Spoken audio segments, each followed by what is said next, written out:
Whoop! Oopsies. Just a little oopsies there. Like, what can I say? The iced coffee hits differently. It really does. It's all the sugar. Yeah, all the sugar and cream. It's like, yeah, bunch of separation. Not a good time. Right. So what should we get to first? How do you wanna handle this? What are your thoughts? What do you really want to cover? We haven't really talked about the fights yet. I say we talk about start with bad, and then go for the best. So basically, from the Usman Masvidal fight, start there and then go down the list. Okay. Because I don't know, there's not too much of a breakdown of that fight other than like kind of to be expected, I guess. Yeah. It's like you can dream and stuff, hoping that fucking Usman comes out and puts on like a sick fight, but it's probably never gonna happen again. So no, never again. You're gonna go that far? The Burns one might be good, but that's gonna be a lot more because Burns, like, oh yeah, Burns, such an exciting fighting style. It might make it a more of an interesting fight. Well, that's why I've wanted to see Usman against Leon Edwards for so long, is because, like, if Usman can do that to someone, that's his preferred way to have a fight. Like, he'd rather just push you up into the fence, stomp on your toes, get the over-under clinch, and then land some body shots from the over-under clinch, right? And then just, not risk anything. Right, and then that's it. But when he has good fights, it's against people who he can't do that against. I think the first time we saw that was Colby Covington. Yeah, like definitely. He had no interest in competing in the wrestling with him, so they just stood and banged it out. And I think the bad blood probably helped there, too. Yeah, he really didn't like him. Yeah, that's definitely a good point. But other than that, it's just same old from Usman. Yeah. I feel vindicated. I've been saying this since forever ago. Everyone did a 180 on Usman, and now they're back to he's the most boring fighter on the roster. Yeah.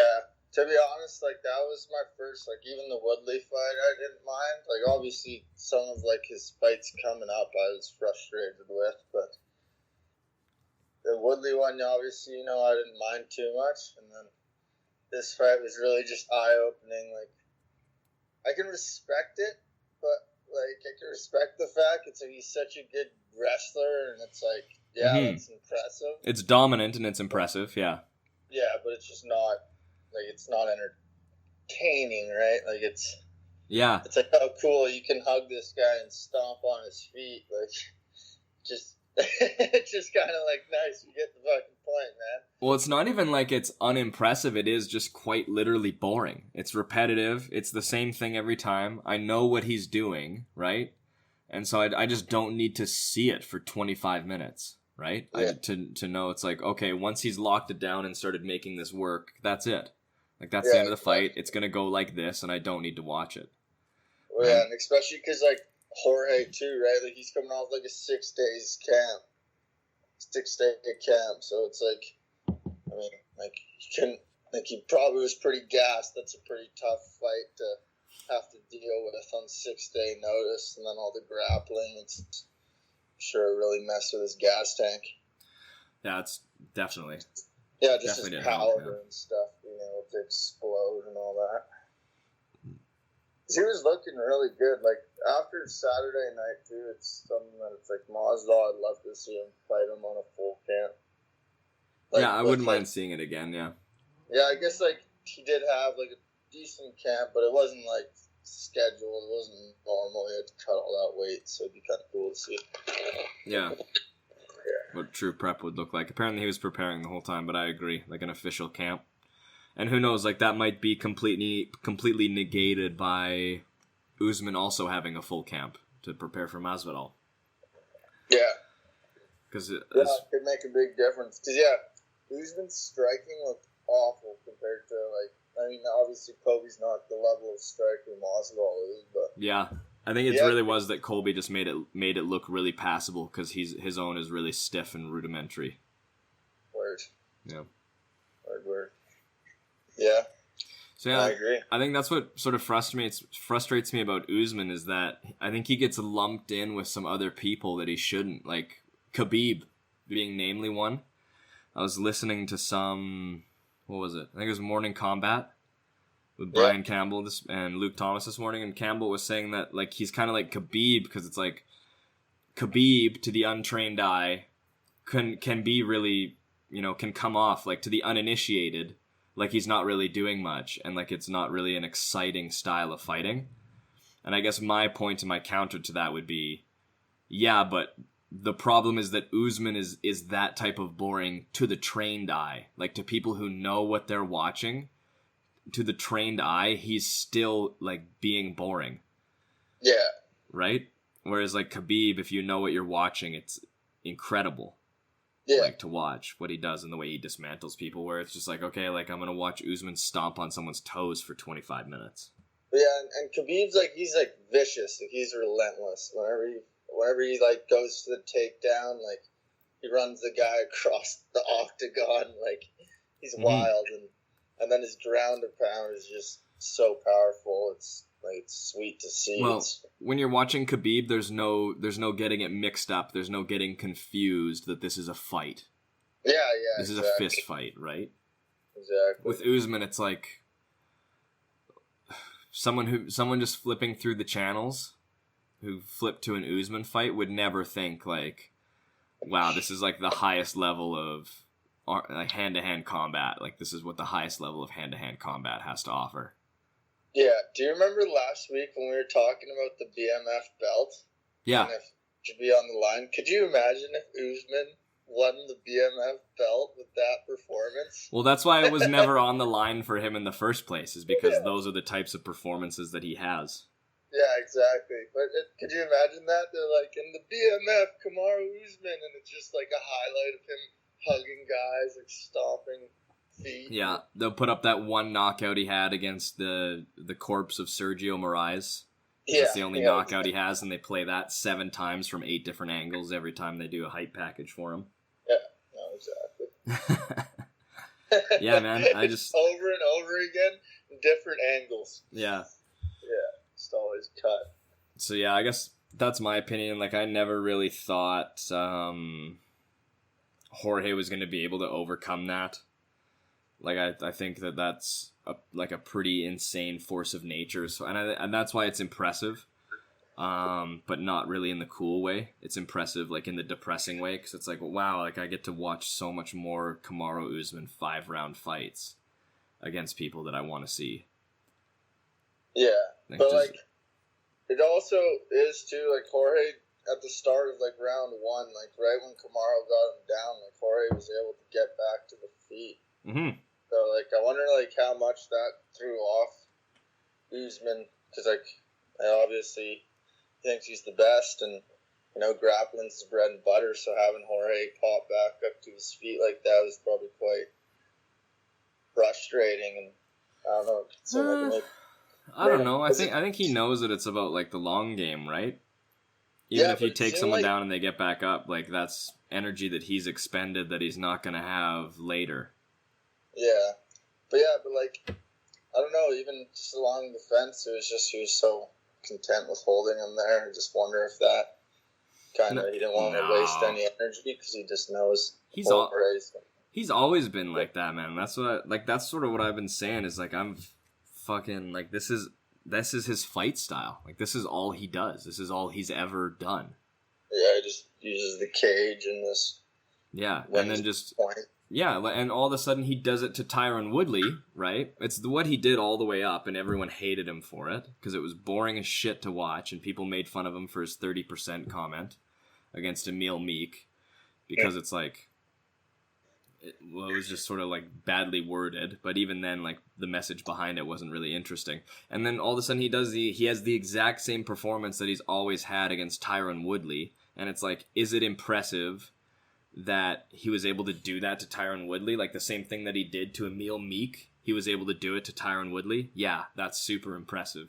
But it's like, at the same time, it doesn't make him interesting to watch all of a sudden, just because he did the exact same thing to a champ that a lot of people didn't like in the first place. I think he benefited greatly from defeating Tyron Woodley, who a lot of people didn't like as champ because Tyron Woodley has had some of the most boring title fights in UFC history. I think that's a fact that you can't really dispute, like between the Maia fight and the 2 Thompson fights. Yeah. Rough to watch. Like, you're not going to go back and watch those. And I think people were just... think the first Thompson fight was good. I think it was good at the time. That was right? like the last fight from him that I was like, all right, like, it's looking good. Yeah. And at the time, I think it was really exciting, really like tension-filled fight. But when you go back and watch it, they're not it's not doing a whole lot. It's not anything too crazy, but there's still some great moments in it. Definitely. Just a good back and forth. That's more. Definitely. That's what it is. Definitely, but I think people were so happy that Woodley wasn't champ anymore because they were sick of those types of fights, and they were so ready to just ascribe that, like, because I'll say it, like, still, like, I'll hold that up. I still don't think that Usman versus Woodley is a fun fight to watch. I don't think it's very good. I think it's, like, boring as hell, and I don't think it's very impressive. Like, well, obviously impressive that he can dominate Woodley like that, but it's like the best shots are those like under the body, you know. Yeah, but like that's the whole thing, right? Is his strategy in that fight, his game plan is obviously it's what he's done to everybody on the come up, basically, and then he was able to, you know, like take away Woodley's gas tank by using some wrestling and landing like some good shots to the body. Like, I get what you're saying. By any means, it wasn't like the most like the funnest fight to watch. It wasn't the most impressive performance, but it wasn't the worst either. I agree with you though. Like beating guys like Woodley, who, you know, lots of people dislike, and then also beating Colby Covington. Yeah, well, and that's definitely going to rise your stock quite a bit. Yeah, right. Regardless of what the performance is like, I don't think, like, I'm not trying to take anything away from that. I just think that, like, people really hated his style before, and I didn't get the 180 that people did after the Woodley fight, and I just think it's a combination of the controversy with Mark Goddard standing them up when a lot of people thought he shouldn't have, and being sympathetic towards Kamaru for that, not liking Woodley, and being able to ascribe boring fights to Tyron Woodley, but it's like, this is the type of fight that everyone's been criticizing forever, right? He just did it against someone you don't like, so now everyone likes him again, and then it's like, he has that thing with Colby Covington, which is sort of an anomaly as far as his career is concerned. All of these different factors come together, right, to make that a barn burner between like both of their wrestling credentials, both of their cardio, and the bad blood. I think all mixed in this perfect storm to make that the stand-up war that it was. But then it's sort of like we kind of come back to this sense of normalcy, and everyone's like fucking shocked with their heads in their hands that this is like a horrifically boring fight. And it's like, where have you been? Like, where have you been? The matchup, it's almost like people like forgot like what Kamaru is like does, right? Like, he's a wrestler. He's not like a fun one. Ground and pound. Like he's gonna take you down, hold you there, control you, and take you to the decision. Like, he's gonna stomp your toes enough that the ref doesn't. Like, he literally, that's all he does. He get inconsequential, insignificant strikes for the sole purpose of not getting split up by the ref, so he can just continue holding position. It's horrific. Well, the other thing here too is like Usman won the fight, but Jorge Masvidal, right? Like, he steps in on 6 days' notice. He goes the distance with the champ, and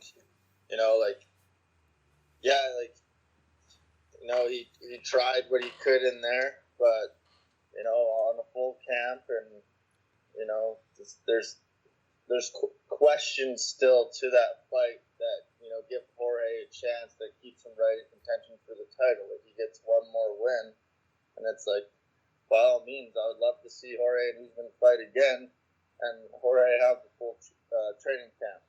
Same with Usman, like, they're both training for each other. See if that does make a little bit of a difference. I truly think Jorge Masvidal, especially at this point in his career, like, he's going to take a loss, and he's just going to go straight back to the drawing board and start working. Just like he was saying at the presser, he's like, I just want to go hit the bag, and I just want to run sprints. So it's like, I love that mentality. And yeah, even though he lost this fight, he's still a winner in the long run. Yeah. Yeah. I don't know. I think like the gap between the two's grappling and just physicality, I just don't know if he'll be able to make that up.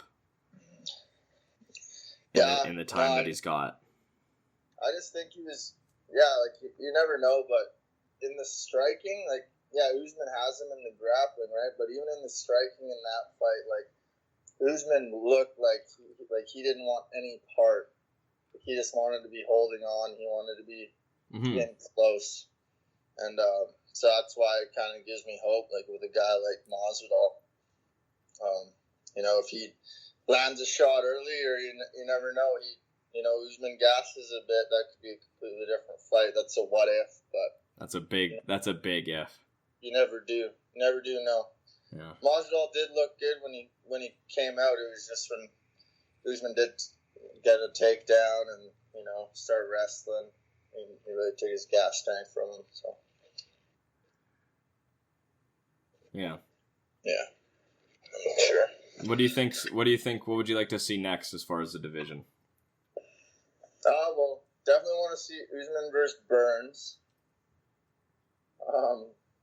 That's a must. Especially after this fight this weekend. I feel like that's the fight to make, and I feel like Burns is the guy that will have a lot of answers for Usman.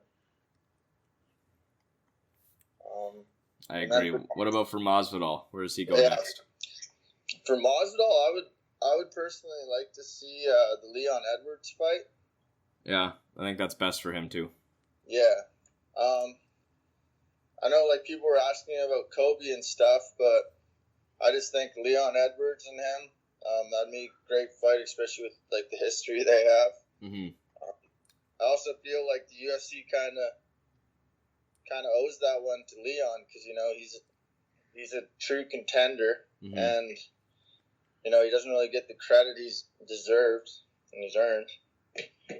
And basically, Jorge punched him in the face 3 times, and like just backstage in the event. So I think with all those things adding up, give the guy a fight, give him the name in Jorge, as he's earned it. It's not like you're just giving him a fight. Like he's put in the work and he's beat the right guys. So I think that would be a good, even maybe like a co-main or something on the Burns versus Usman card.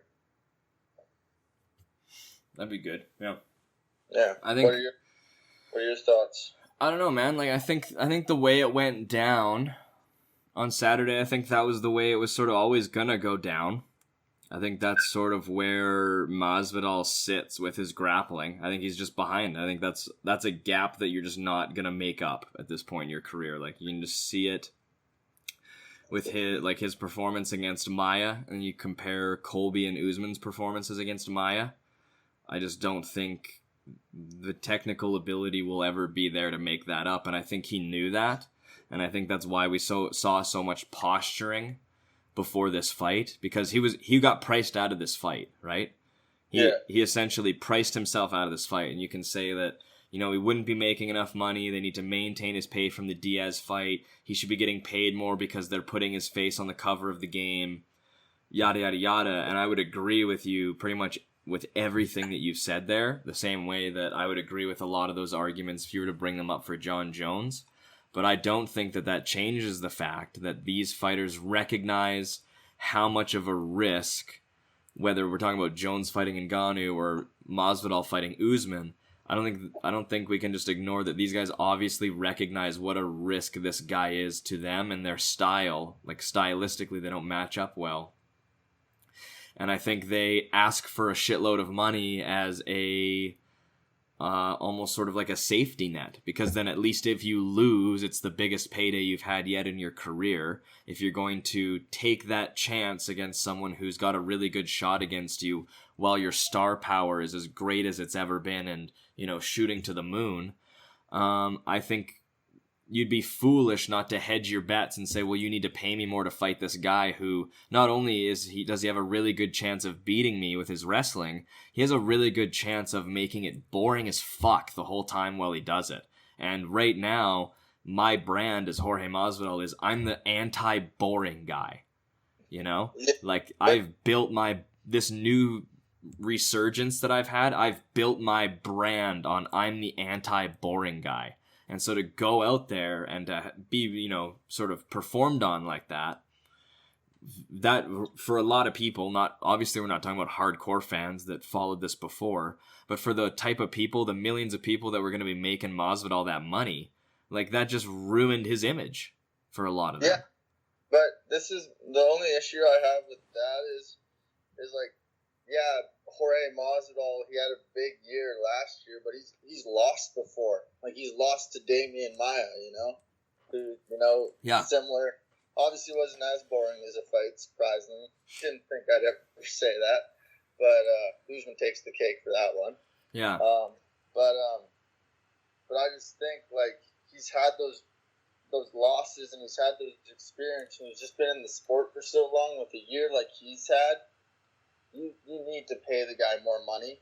I can see where you're coming from, but I can also see that point where it's like, come on, like, you're paying me less than my last fight, and I'm fighting for the world title. Like, that's just how I see that. No, I understand. I'm not arguing that he shouldn't be paid more. I'm just saying it's also like you can see how that's a huge factor in asking for a lot more money at this specific time.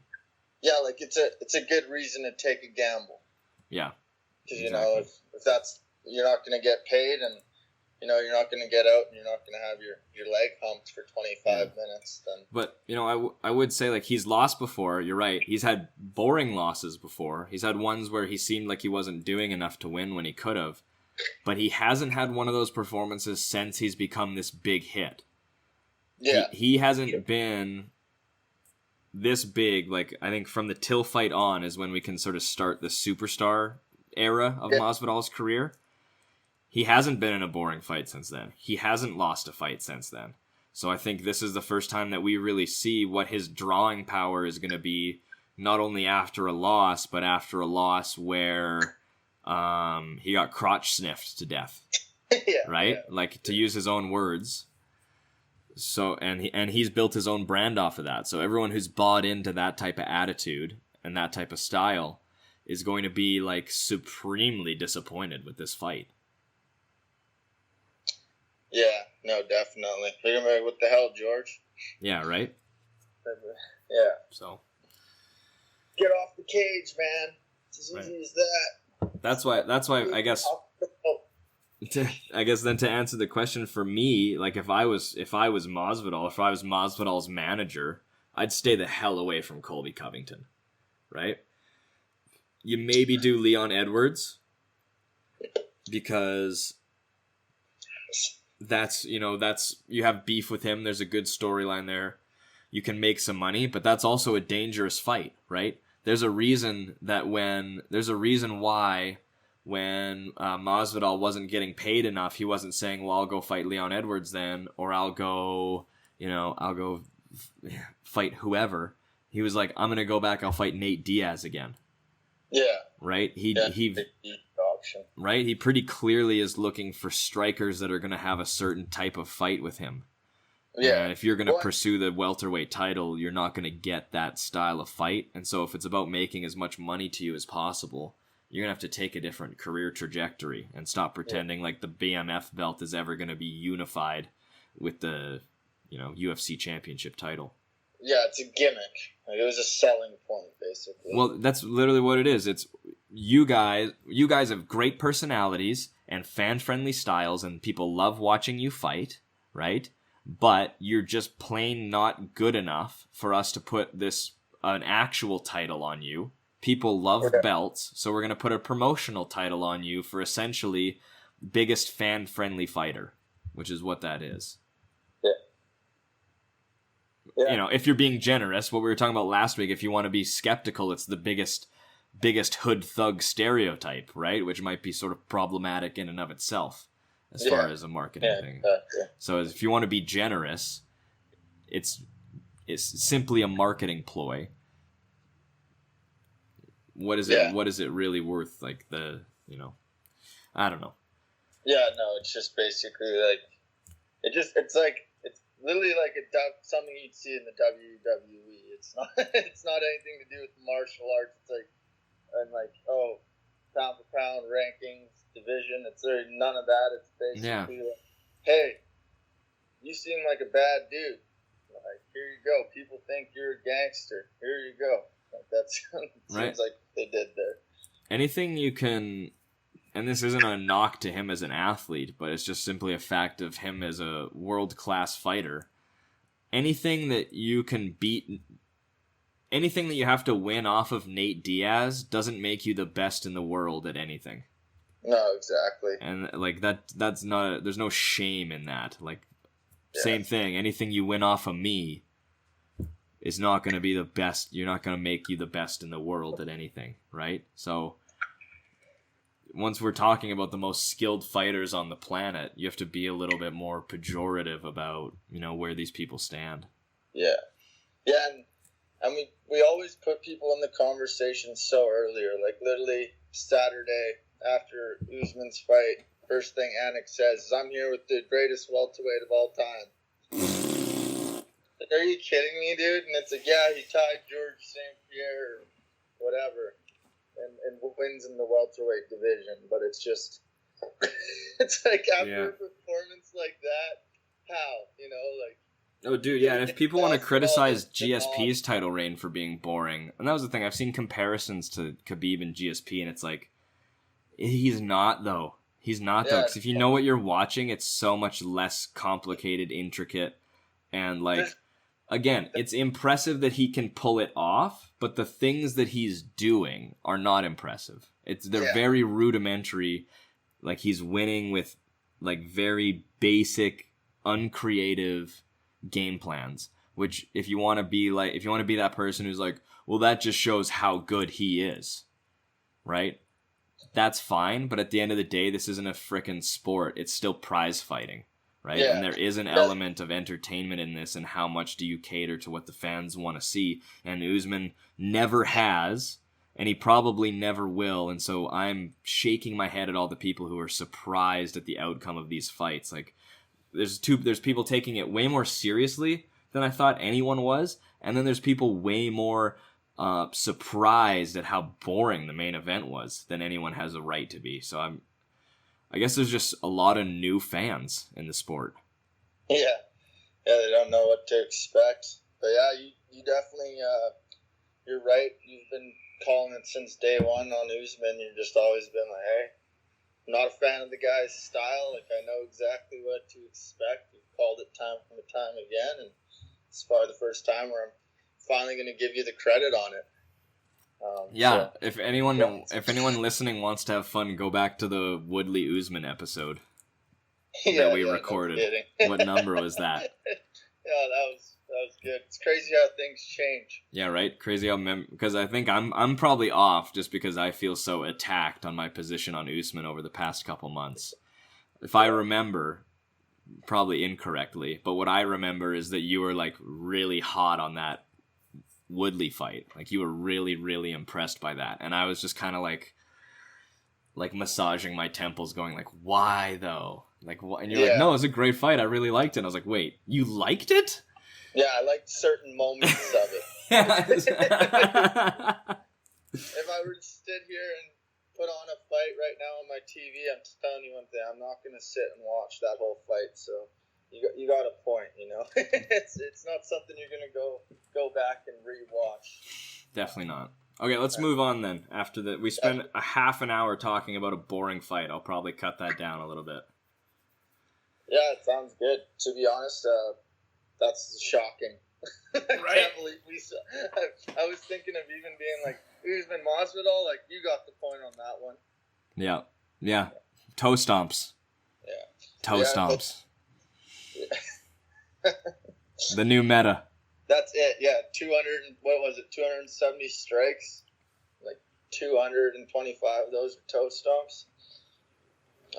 But yeah. So speaking of inconsequential strikes, Volkanovski versus Holloway. Oh, perfect. Good transition. Speaking of inconsequential leg kicks. Yeah, Who won that fight, Kyle? I'm gonna have to say Max. Max won that. Like Volkanovski did make the right adjustments. It wasn't a very close fight, but the way I'm looking at this one, Adam, is it's weird to me because in the first fight, yeah, like Volkanovski, he won on points, right? Yeah. But Max was such a dominant champion, you know, and he was in that fight the whole time. Mm-hmm. And they gave Volkanovski the nod. And then this weekend, Max comes out, he makes the adjustments, you know, he rocks him, he drops him. Mm. And then when we get to the judges' scorecard, those few extra strikes like Volkanovski had in the last couple rounds, mainly leg kicks. Mainly leg kicks, yeah. Yeah, like that's what won him the fight. But then Max, who's landing these big power punches, you know, dropping him, hurting him, you know, he doesn't win. So it's just kind of one of those things. Like you have such a dominant champion in Max that loses his belt to Volkanovski, and then he comes back to fight him for the second time, and now Volkanovski gets the nod in a really close fight. It kind of, you know, it makes me wonder, because I always think that you got to really beat the champ to take the belt, and it just kind of, it's fishy to me, you know, it's just, it doesn't make sense, because by any means, that first fight, Volkanovski wasn't too far ahead. Yeah. But he still beat him, though. Yeah, you think so? Yeah, pretty clearly in the first fight. I think it was, I don't know, I just thought it was kind of close. Just like, I don't know, I'm always a fan of, like, to be the champ, you got to beat the champ. Like, it's got to be... Yeah, like, I guess we've never really had a discussion about this, but I kind of hate that. Yeah, well, like, I'm not saying, like, you have to get a knockout or anything. No, I know. But I'm saying, like, you know, it's, I don't know, it's such a big moment. It's, I don't know, it's, you got to have, like, something clear, right? Like, clear moment. I don't know. Well, I mean, it's just like any other fight. Like, there's doesn't have to be any metric of, like, what more or less clear than you would win any other fight, you know? And then if that's the case, like, how much more do you have to win by then? Like, what is the metric, and why do champions get this extra, you know, why does what Max did in the fights against Jose Aldo, why does that have anything to do with what the decision is for Volkanovski versus Holloway, right? Aren't they contained events that should be judged, like, in and of themselves, of their own merit? Yeah. Basically what I was trying to say is, like, in a fight with Max and Volkanovski, like, in their first fight, it was so close, right? Yeah. And there wasn't any, like big moments, like, where Volk, like, rocked them or anything like that. And then just in, like, this weekend, seeing the fight, you know, like, Max had some big moments, and just, like, they didn't really count for much, right? Because Volkanovski was able to collect himself and, you know, pick apart the leg, essentially. So it's just kind of crazy to see kind of, like, how, you know, obviously different judges always, but just how they score the fights differently like that. Because just in my opinion, it's just, like, Max, he really did make, like, the right adjustments to win this fight. And he was landing big shots throughout the whole fight, and then around the fourth or fifth, yeah, he did start getting tagged a bit, but yeah, it's just. I think just like, Volkanovski definitely made the right adjustments and started to take control in the fourth round. I don't think you can really dispute that. Yeah, for sure. Yeah. It was just like the first three, because I had money on Volkanovski, right? He was on my parlay. I'm glad he won, but you know, even as a betting man, I was sitting there and I was not sure. I was sitting there and thinking, like, Max probably won that with just his volume of striking and just significant strikes. I thought more with significant strikes. I think he got out-volumed. I guess Volkanovski was the volume guy, but yeah. What were your thoughts on the fight here? Sorry, I kind of went off. Yeah, no, I agree. Like, I don't know. I definitely think Max won as well. Like, that's the same. I think it definitely comes down to how you score the third round. I think Volkanovski started to take control more. started to control the pace, and he started to make it look more like that first fight. You know, like you said, it's not like he won any one round by wide margins, right? Yeah. Like, it's not like he dominated any round, but I don't think that you could argue that any of those rounds could go to Max, you know? Yeah. So I think there's that difference between a close fight and a fight that actually could go either way, right? You can just barely eke out a round with leg kicks, right? Yeah. And you still definitely won that round, but you didn't definitely win the round the same way that Max definitely won the round when he kicked you in the head and you fell down, right? It's not like quantifiably. It's always decisive, you know? Right, so that's why I'm always like, I don't really know, like, the whole beat the champ, you gotta beat the champ. Like, a fight is a fight, and you don't get any extra privileges just because of what you've done in the past fights. Every fight is two guys, there's a winner and the loser, and the metrics that dictate who's the winner and who's the loser should be the exact same every time. And if you just win by a teeny tiny bit against the champ, then you're just as much the champion than if you knock him out in the first round. Yeah. No, for sure. I'm just thinking, like, for example, like in an instance like the Hooker-Poirier fight, for example, right? If one of those guys were champion, it was such a close fight, like, you'd have to give it, or that's not a really good example. I know, I see, just like the principle, I generally disagree. Doesn't work, but just because, I don't know, I've seen it, like, I've just seen it before where a guy's done enough, he's got to the end, like, hey, better example, John Jones in the Reyes fight. Yes. Like, you know, it's almost like they gave John the nod based on the fact that he's been, like, the reigning champ for so long, if that makes sense. Yeah. It's like, they're like, oh, you know, he did enough, he showed his experience. Reyes was close, but he didn't, like, Bones came back and landed at 2 takedowns. Mm-hmm. You know, it's just, that's the thing, it's just, in past, it seems like sometimes they'll kind of give the champ a bit more credit, especially when they've been dominant for so long, right? So, do you know why? Because why? dominant means marketable. And so the origin, and this is part of it, like the origin of the phrase "to be the champ, you got to beat the champ" it's like an old boxing marketing tool, where, you know, in boxing, you know, the promotion of that owns the fighter. There's multiple promotions will, sort of work together on this, putting together the same card. They have a partnership, and then they put the card together, right? Yeah. And then so often the promoter who owns the fighter in the main event will also be hiring the judges, will also be hiring the referee, right? Yeah.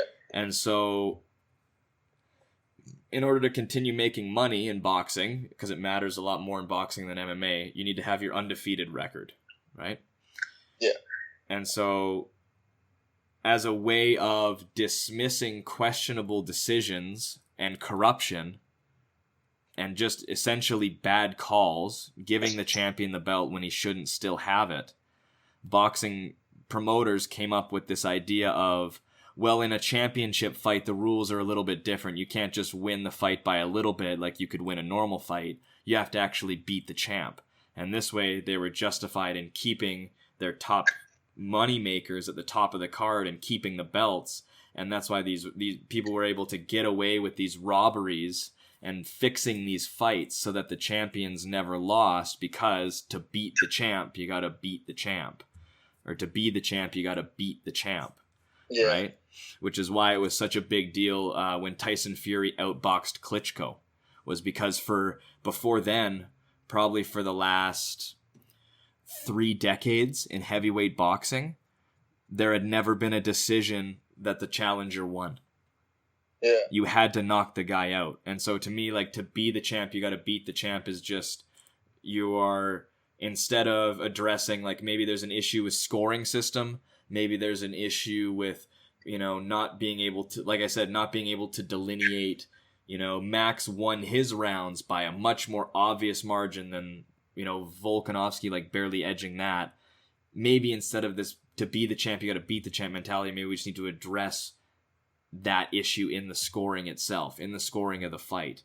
And I think it's just like it's just sort of like a reductive way to, pass off these events. Yeah, because like in a championship fight, right? If you go to the decision and the challenger never gets the nod, gets quite annoying. So I get what you're saying there. That would be frustrating. You have to get the finish to beat the champ. That would be a shitty system. Right. And then what it does is, as the champion, you have extra footing where you have absolutely no incentive to put yourself in danger. Because now you can't get outpointed to lose. Yeah. Because you're the champ. So now as long as you turtle yourself up in a defensive shell the whole fight, a la Floyd Mayweather, you're never going to lose your belt. Because as long as it goes to a close-ish decision where you've played defensively the whole fight, you're not going to lose because you're the champ and someone needs to do something extra and really prove themselves. Yeah, and it just comes to the point where you're just playing that game. You're basically just trying to make it to the end and not get knocked out, essentially. Yeah, So I hate that saying. I hate it so much. I won't use it again. Honestly, I kind of feel like Dana White saying that right now. Wait, because he's the promoter, right? Yeah, and so it's an old school meathead term for sure. It's exactly it. It's now, well, this has happened. I can't go back and change it. So now I just need to justify that it was the correct decision. And anyone with eyes knows that that was not a good decision. I'll refrain from using robbery because I really do think the third round is a swing round. I think it was pretty visible that Volkanovski was dominating the pace and most of that fight. And then, Holloway kind of came in near the end of the round and landed some really significant shots that wobbled him. And so it's really, but he didn't get dropped. He got wobbled. So then it's really like, how do you juxtapose? How do you measure those against each other? How do you measure pretty much an entire dominant round versus a couple shots that wobble a guy, right? You go with, well, Holloway did the most damage, right? Yeah. And therefore should have gotten the nod for that round. Or do you take, the Mike Bisping approach where it's like, you can't win a 25-minute fight with 2 punches, fighting Dan Henderson. It's like, just because you can't win a 5-minute round by rocking me one time when I've been schooling you the rest of the round. Yeah. So it's really just what school you subscribe to. Totally. You got a good point. And, it was the one thing, though, like after this fight, the takeaway from it is this would be a great trilogy fight. Yeah. This would be an awesome trilogy. I immediately want to see a third one. Yeah. Like, so, Max, like, I don't know. I love watching Max fight. I can't wait to see, what he's going to do if he gets, just like a fight not for a belt, what that's going to do and, like, the domination we'll see. Yeah. Max will be incredible. I'm excited to see a 3-round Max Holloway. Okay. Yeah, exactly. The volume we'll see, it's going to be overwhelming. And then the other awesome thing about this is just Max and Volkanovski, just great guys. Yeah. And Volkanovski, we don't see this very often from the champs anymore. He's talking about the contenders in his division, right? Yeah. He's just like sitting there. He's like, I got all these guys fighting. We'll see what happens. I'll take any of them. And that's so refreshing as a fan to hear. So love that. Yeah, and he's not getting the love he deserves because of the way he beat Max twice. And to me, that is your penalty. If you're a contender and you're going to try and beat the champ that way, you don't lose just because you need to do something extra to beat the champ. What you lose is in the court of public opinion, where now everyone thinks you essentially point fighted Max to get the championship, and nobody respects that, really. Yeah. And then now people essentially think that you were gifted a decision that you should have lost in the rematch. So the penalty is there. The penalty doesn't need to be you don't win the fight because you didn't exceed expectations above the regular threshold of what you need to win a fight. Yeah. Right. Yeah, everyone's blowing him up, all the fans and stuff. You didn't win that fight, all that. He's got to deal with it. And, even FanDuel. FanDuel is refunding everyone who bet on Holloway to win by decision. Really? Yeah. Huh? Which is like the first time they've ever done that, it must be. Yeah, that's nuts. I don't know. I don't get why it's such a big deal. It's definitely not like the worst. It's definitely not the worst robbery I've ever seen. Because yeah, Max had power. He had his moments, but Volkanovski did have volume, and especially in the later rounds. So that's an interesting move from FanDuel. Right. Okay. Yeah. Goodwill. I like that. Is there anything else you'd like to say about this one, or you want to move on to the? No, just another, like, this was a great fight, and I think the decision is taking away from probably what was one of the best technical masterclass fights between two fighters that we've seen. I don't know, I can't remember one that was like this. I seriously can't, and I think people, they see stuff like Israel Adesanya versus Yoel Romero and like Woodley versus Thompson, and they make the joke of like, oh, but this is a chess match, you know? Yeah. This is what a chess match looks like in the octagon. Yeah, and it's like, yeah, this is how you couldn't be entertained. Like, Max rocked Volkanovski. Volkanovski's just a tough guy, and he came back and he made the adjustments he needed to make to stay in the fight. So yeah, and there was a story to this one. There was a back and forth, and the way it left off, it was, I'm just as ready to see part 3 because I know that it's not going to go the same way. The amount that these guys learn from each other every time they fight, and how completely different they're fighting by the end of the fight than they were at the beginning, both the first and the second time. I think a lot of the media around this fight is taking away from what should be probably one of the greatest like competitive rivalries of this division. Yeah, for sure. Yeah, and they're not just talking a bunch of nonsense. They're literally just sitting in there. One of them wants to beat the champ, and they go in and they scrap it out. Like, it's just it's good to see. It's no bad blood. It's just it's sport. It's war. But yeah, it's good to see, honestly. All right, and then we'll talk Petr Yan versus Jose Aldo. Oh yeah.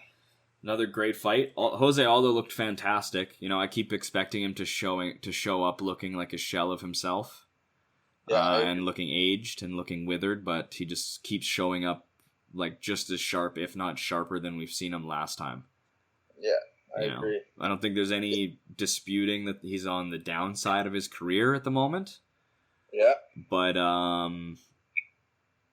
man, like I think that Petr Yan beats any version of Aldo I've seen. I don't think it was really due to him being too old. Yeah, no, for sure. Yeah, like, what are your thoughts on Yan? Obviously, now that he's got the belt. Well, I was quite big on Yan before. Yeah. I've been pretty big on him since he got in the UFC. I just generally am very impressed by his technical striking, mostly his boxing and the way he's able to move his head, read shots in time, you know, like things that obviously weren't planned. The way he's able to see shots and then throw them, like that kick against Faber. You could see the wheels turning in his head as he goes, oh, foot to head. Like, I can see that, you know? So I've always been really big on him. To me, he's got a real like Wiley Zhang feel to him, where he kind of came out of the East. No one really knew about him. He worked his way to the top in a very small amount of fights, and everyone's underestimating his ability because he hasn't really fought a whole lot of people. Yeah. But to me, it's pretty evident when he's out there, what you're seeing is someone who has an incredible wealth of striking techniques to go back on and to pull from, but someone who also isn't a rote striker who has to go in with planned combinations and follow this predetermined set of striking patterns. You can tell it's very creative, it's very genuine, it's very fluid while he's in there. He's a treat to watch. He's one of my favorite fighters to watch right now. He's so smooth, and just technically, like you were saying, the way he's able to react to the shots coming to him, it's amazing to watch, honestly. He's got good eyes. That's what it is. Like, he's just really got good eyes. Good eyes, great hands, nice kicks. No, yeah, he's the full package, and like you were saying, Aldo looked good. Like, he didn't look like he looked. I'd say this was the best we've seen Aldo look in a while here. Yeah, honestly, I agree. he looked like he was fitting in at that 135 weight class. Waldo's such a warrior, and it's just crazy to see like a guy like that. He keeps getting his chance, but he never quits. Yeah. He never wants to call it quits. You gotta respect that. He's a warrior, and I don't know. I just don't see him getting back to the belt, but I can definitely see some fun fights for him at 135. Oh yeah. Yeah. I would love to see him versus Cody. I'd love to see that fight. Yeah. Yeah, dude. I think he eats Cody's lunch, dude. Yeah, I think that would be an awesome fight, especially see Cody against a legend like that. It would be great. Both strikers. We'll see just how technical Cody's getting. If Cody throws that overhand right again, he will get check left hooked to infinity if he's fighting Aldo. Exactly. That's why it'd be a cool matchup. It would be. There's so many opportunities for him at this division, and it also really sucked on Saturday to have to see Yan, probably throw like an extra 50 to 100 punches to get the finish. Yeah, geez, Leon Roberts. Oh my god. Yeah, it was. I usually don't like complaining too much about like a late stoppage. I'm an old school fan. Just bleed, baby. Yeah. But yeah, that was too much. It just comes to the point where you're just like, guys just shelling up, and you just keep saying, fight back. Yeah, he's reacting when you say that, but... So wait. Not placed, right? Are you trying to tell me that just because Jose Aldo is a veteran and legend of the sport who has shown a willingness to go out on his shield, you're saying that we shouldn't change the rules for him and judge his fights and his ability to defend himself differently than all other fighters? Is that what you're saying? No, I'm saying that, no. Well, I guess so. What I was saying is basically, if a guy's covering up and he keeps getting pounded on, and then you say fight back, and he keeps his glove in front of his head, and guy continues to pound on him. Yeah, that's not You fighting. should probably stop the fight, because it comes to the point where, all right, is he really changing his position that much? Yeah, he's moving for a second, and then Yan just keeps blasting him with shots. Exactly. So it's like, help the guy out. Like he's a tough motherfucker. He's not gonna stop. He ain't gonna go out. And it just sucks to see him have to take all that extra damage. Well, I guess what I was getting at with that comment is a lot of times these older legends like this, they get more time like that to recover. Yeah, exactly, because they're more experienced. Out of respect, punched in the face. So. Yeah, right. And to me, it's sort of the same mentality of like, to be the champ, you got to beat the champ. It's like, oh well, because of what this guy's done in the past, I'm gonna let him eat more punches right now because he held the featherweight title for 10 years. It's like, what? Like, that doesn't make, like, the rules aren't just different because some dude's got a sweet history. The ref is like sitting there and he's like, shit, I should probably stop this. But fuck, that's the legendary Jose Aldo. Yeah. And then he goes, dude, I should totally stop this. And then he just has visions of Jose Aldo like flying knee knockout Mike Brown in the WEC, and he goes, no, you got this, Jose. You got this, Junior. You got this, champ. Get up. Yeah, no, it's sucks to see, but yeah, I don't know. I saw also Big John McCarthy talking about it, and he was talking about the referee, and he was sitting there, and he's like as an employer, like the UFC is employing the refs, right? Or I don't even know what I just said. Sorry, caffeine's hitting hard. Sure. And, but anyway, they employ the refs, and it's up to them to. If a ref has a bad performance, or you do have a bad, just like any other job, you have a bad day at work, you can, say, hey, pack your bags, like, you're out of here. That's so true. Just to me, that, like, we never see that, really, in the UFC. Like, that guy's a ref on Fight Island, but it's like, hey, get one of the other guys in there, because that guy just had a terrible display. That's true, but I'd also counter with Big John wouldn't exactly be where he is if he got fired every time he fucked up a fight call.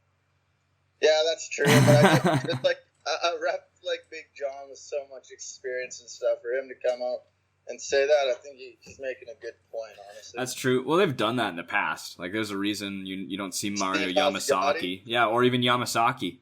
Like a more recent example, right? After that Priscilla Cachoeira Valentina Shevchenko fight, I don't think he's done another fight in the UFC. Oh, yeah. So, I mean, they obviously have the ability to do that, but there's only so many high-quality referees in the world. Yeah. You know, like Chris and Liebman, that people are going to fuck up once in a while. Exactly, like Chris Liebman or Frank Trigg. Professional MMA referee. Yes, Frank Trigg, too. Oh, great. Wow. So, yeah, and then should we move on then and talk about the people's main event? Yep. Yes, sir. How great was this fight? Oh, it was so fun to watch. Rose looked good, Andrade looked good, and yeah, it was a war.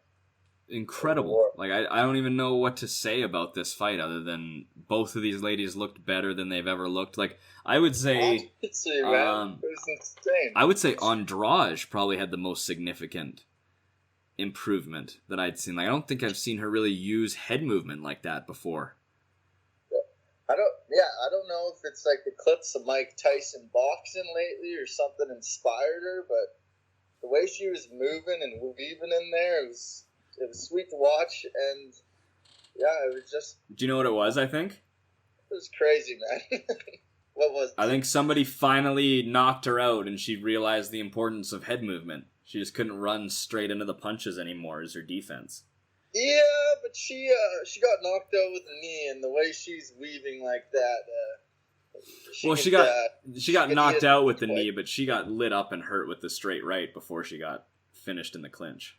Yeah, but all I'm saying is as soon as you dip down like that and you have that pathway stalking forward, you know, even Rose, someone long like that, pops a knee up. Well, Rose did. I think she did catch her at one point with a knee, and you're right. It needs to be a little bit more controlled, a little bit more purposeful instead of just swinging her head around wildly. But yeah, like that's improvement, super baby steps, cool right? See, but it's super fun to watch, and it's cool to see it's that Tyson type style, but also it could get her in some issues, but it didn't. It was awesome to watch, and it's just crazy how that's 115 pounds they're fighting at, right? Yeah. Yeah, it's just crazy to see see how much power she carries. Oh yeah. You know, just like she looks good when she's fighting. She looks. Oh, busted Rose up so bad in the third, and just the absolute heart, the heart of Rose to stay in that fight, throwing up submission. What a great fight! Like, I just can't even express it. Yeah, go watch it. Rose really surprised me there. The way she was in the third round, the way she was wearing those shots and kept coming forward. Some of the uppercuts she took. Yeah. Well, it's one of those fights where it's like I couldn't do it justice without watching it another 2 times and taking notes on it. So if you're listening to this and you haven't seen it, what are you doing? Stop listening and go watch it. Yeah, you need to see that fight, honestly. Super pumped to see Rose back in the win column, too. After, dude, and her time off and everything. She's just such a badass. And the prospect of her against Weili Zhang now? I can't even... I'd love to do a whole fight breakdown right now, but I can't even articulate my feelings of giddiness and excitement towards that matchup. Yeah, it's really, that's a bang. That would be a great fight to watch. The speed, that would be nuts, man. If Joanna and Jacek and Weili Zhang put on that great of a fight. Yeah. Wow. Yeah. Nuts. I know. Oh my god! Like you're saying, it's one of those fights. It's actually so crazy that you can't really talk about it too much because they were just standing there giving it all they got. Right. They're both hurt. They're both pushing forward, and they both had no quit in them.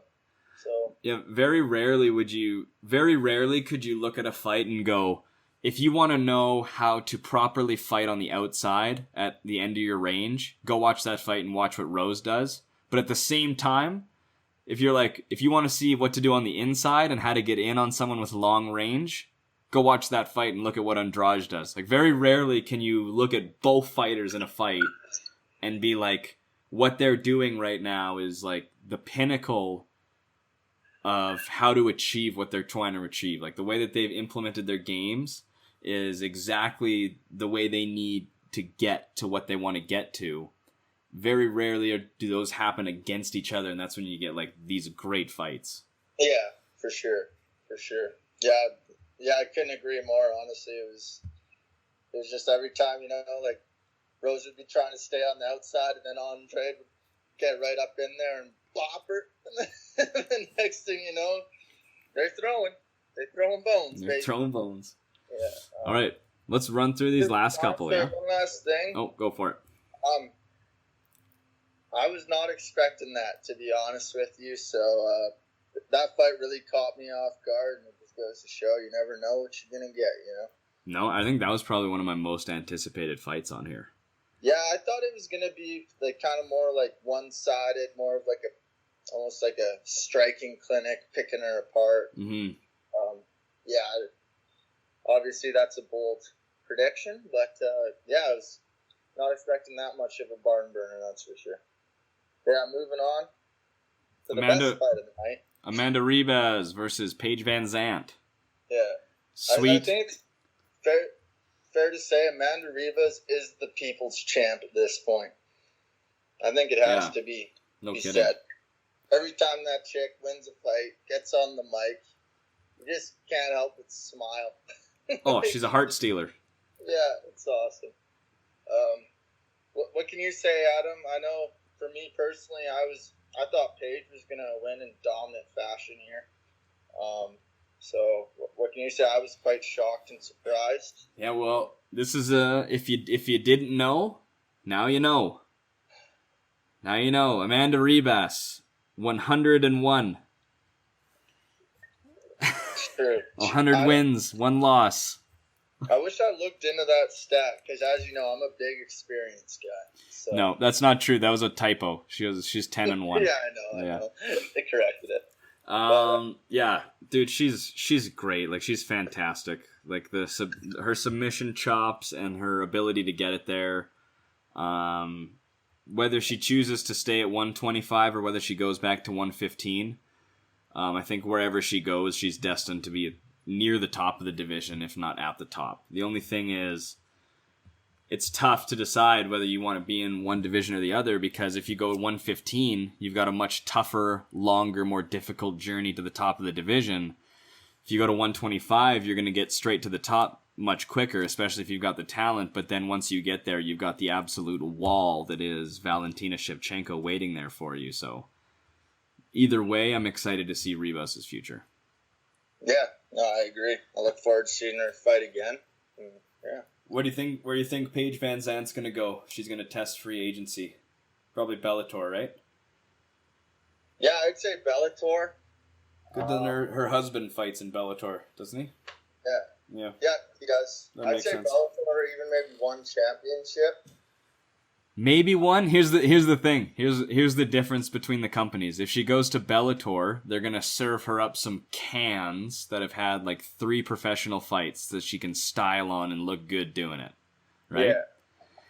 If she goes to one, she'll have some. If she goes to one, she is gonna be the can. They bring what they do in one is they get people like Paige Van Zandt and people like Sage Northcutt, who have a following, and people are like, well, they're pretty good. And then they put them up against one of their huge talents.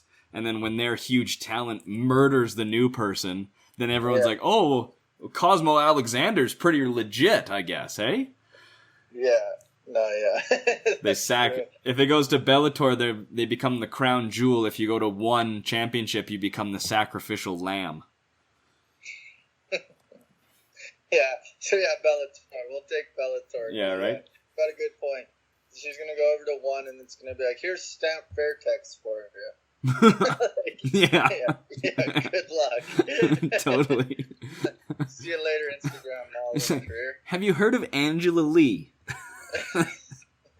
Yeah. But yeah, I don't know. I don't think she'll stick around in the UFC. I definitely think she'll be going somewhere else. yeah, it's almost guaranteed at this point, isn't it? Yeah, it'd be pretty surprising if they decide to keep her, but also not really. She looks good on a poster. I'll give her that. Right. And she has some good. She's had some fun fights for sure. She really has. Yeah.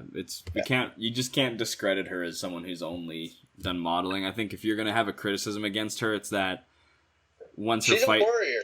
She is. She is a warrior for sure. She is, and as soon as she got her foot in the door, being a warrior, she fucking got the hell out of Dodge and went on to Dancing with the Stars and Instagram modeling and Sports Illustrated, and it's like, I don't blame you. I respect the hustle. If that's what you want to do, but it's like, if you're gone now, I'm not going to miss you. I'm not going to follow you to Bellator to watch you fight because you've even decided that that's not your main priority.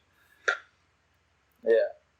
Yeah, no, exactly. It's like, you're basically just like using the, hey, I'm a pro fighter, just for all the guys to be like, dude, have you seen this Paige Van Zandt girl? Totally. I totally agree. She can kick your ass, dude. But yeah, we'll see what happens, but I think Bellator's a good call. Yeah. What do you think of Yuri Prochka's debut in the UFC? That guy is an animal. Yeah. Insane, dude. Yeah. Like, I thought you'd like that.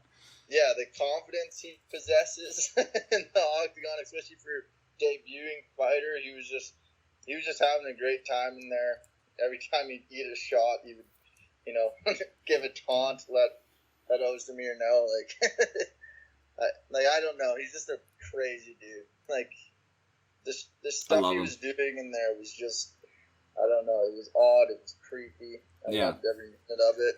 I don't think he'll be contending for a title anytime soon, but I definitely am into watching him fight from now on every time. He's just a wild man, and that was an incredible knockout. He is. He's got that wild man aura to him. He's got that Johnny Walker aura. Yeah, for sure. Ooh, Yuri Prochka versus Johnny Walker. Yeah, that's what I was just thinking. That sounds like a fun fight. Yeah.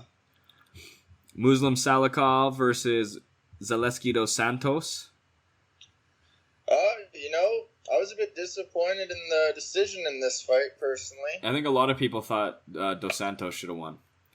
Yeah, so... and one judge had it 30-27 for Salikov, which is ridiculous. Yeah, he literally, like from what I was watching, it was a close fight for sure, but he dropped him. Like, he had that big shot, he outstruck him. When he got taken down, he got right back up to the feet. Like, his scrambles were perfect, and yeah, I was surprised when they gave him a nod, but you never know. But yeah, it was a fun fight to watch, that's for sure. Absolutely. Makwan Amirkhani landed an anaconda choke after switching from a one-arm guillotine. It was a great transition submission. Anaconda choked Danny Henry in the first round. And we're happy about that because Danny Henry is the sworn enemy of the Throwin Bones MMA podcast. Yeah. So that's what you get. Yeah. That's what you get, Danny. Yeah. That was good one to see. Adam predicted that one, first round sub. Good job, Adam. Yeah. Jacob won a lot of money off of that prediction. Jacob some money. Yeah. Leonardo Santos versus Roman Bogatov. Roman Bogatov going for the record of how many, the most amount of fouls you can throw in a fight. Yeah. Is that what he was going for? Yeah, I mean, I love this strategy, honestly. Yeah, he was like, well, I need him in the nuts twice, so I can't do that again. I already poked him in the eye, so I might as well knee him in the head while he's on the ground. Yeah. And then before the ref can step in, I'll just get a quick little shorts grab in. I think the only thing he didn't do is grab the cage or bite. Yeah. I think those are the only ones he missed. Well, my favorite part about this fight also is, besides all that, is after he gets rocked, he goes back to his corner and his coach slaps him really hard. Yeah. I love that strategy, honestly. Just got to even him out. Yeah, must have really woke him up. He's like, dude, you almost got knocked out. Smack. He's like, go after his balls. Go after his balls or his eyes. Whatever you can do. And yeah, no, that was an odd display, that's for sure. I don't think I've ever seen so many fouls in a fight like that, to be honest. Right in a row and so blatant? I don't think so. Yeah. Like, it really seemed like he was trying to. Yeah, it was funny, honestly. Yeah, good for Leonardo Santos making it to the end of that one. All right, and then Marcin Tybura did his best Kamaru Usman impression against Maxim Grishin. Rulan Paeva had a pretty fun fight against Zumugulov. Karol Rosa pretty much dominated Vanessa Melo bell to bell. And Davy Grant with the left hook Larry knockout against Martin Day. That was a great little knockout to start off the night. Yeah, that was a fun fight to watch. Day got rocked in the first round. Not only he got rocked, I'm pretty sure he got his jaw broken in multiple places. Yeah, I haven't heard anything about that yet, but we'll see. But yeah, super impressive. He showed a lot of mental toughness there, pushed him through, and coming back to get the finish. So good for him. All right, another long episode in the bag. We spent way too long talking about Masvidal versus Usman there, didn't we? Yeah, we did. It happens, though. It does happen. It does happen. We have a guy that just hugs a guy in the cage for 25 minutes. Well, that's it, right? It does happen, but I just hate when it happens and our whole discussion is like, I don't care about this and it was boring. Yeah, exactly. You know, so. Sometimes, you got to talk about boring things. It's, I don't know, sometimes it frustrates you, it gets on your skin a bit, and you just got to say, hey, got to spend a little time and air this one out. Without bad, there would be no good. Yeah. Without having to watch Usman stomp on someone's feet for 25 minutes, we would never truly appreciate how good Weili Zhang versus Joanna Jędrzejczyk is. Nice, exactly. One last question, Archie. Yeah. So, Israel Adesanya versus Yo Romero. Yeah. Or Kamaru Usman versus Jorge Masvidal. Which one's worse? Which fight would you go back and watch if you had to watch one of those fights? Which one would I rather watch? Yeah. Oh, Izzy versus Romero. That's not even a question. Not even a question. Sounds good. Like, not even close. That's saying a lot. Like, if you wanted it to be like a real decision, you'd have to compare two different Usman fights for me. Like, that's how much I dislike watching him fight. Okay, good to know. Yeah, honestly, I don't know which one I'd pick there either, but I think I might agree with you. Izzy and Yoko might be better to watch, honestly. The least amount of strikes. Well, at least some funny shit happens, you know? Yeah, some cool moves and stuff. Yeah. Yeah, for sure. That's all I got for you. I don't know how to I know you like, and I'm thinking back. I'm like, would I enjoy any of them more? And I'd go, yeah. And you know why? Is because the whole time I'd be watching Israel Adesanya versus Yoel Romero, I'd be thinking of all the awesome things that each of them did, and I'd be going like, it just didn't work out this time. You know? Yeah. That's too bad. But I'd be watching Usman, and I'd be just like pulling my hair out, leaning back, going, yeah, and it's what he does every time! Yeah. No, fair enough. You did, you looked like somebody snatched your soul as soon as that fight happened. You looked like you just wanted to get the hell out of Dodge. I did, just went to bed. You're like, get me out of here. You're like, get me out of here. You're like, I do not want to hear what this guy's about to say. Yeah, that's what were we saying as we left? We were all making bets all night, and I was like, hey, is there any odds on Usman saying some dumb shit in his post-fight interview? Yeah. Because I'll take those odds. Oh, yeah, exactly. Oh, God. It's too predictable. You can't bet on the predictions. But anyway, it's a good episode. Those are some awesome fights. Great episode. Let's wrap it up before it goes on any longer. We ruin it. Yeah, sounds good.